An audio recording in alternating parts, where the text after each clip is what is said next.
భౌతికంగా వారి దర్శనం పొందుటకు వీలు లేని వారు ధ్యాన ప్రక్రియల వలన తమ తమ హృదయాల్లోనే దర్శించగలరనియు, ఈ అవతారము అత్యంత శాంతిమయ కరుణారస పరిపూర్ణము అనియు చెప్పిరి. అంతట మా నాయన నన్ను పీఠికాపురానికి తీసుకుని వెళ్ళినారు.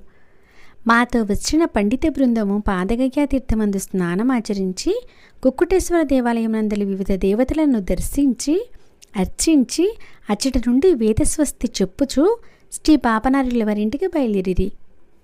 శ్రీ పాపనార్యుల వారు శ్రీ అప్పలరాజ శర్మ గారు తమ పండిత బృందంతో వేదస్వస్తి చెప్తూ మమ్మల్ని కలుసుకొనిరి. అది ఎంతయో మనోహరమైన దృశ్యం. అటువంటి దివ్య భవ్య దృశ్యములు చూచుట కూడా పూర్వజన్మలోని సుకృతి విశేషములు కానీ పొందలేని విషయం. మాకందరికీ శ్రీ పాపనార్యుల ఇంట విందు భోజనాలు ఏర్పాటు చేయబడినవి. అప్పటికి శ్రీపాద శ్రీవల్లభుల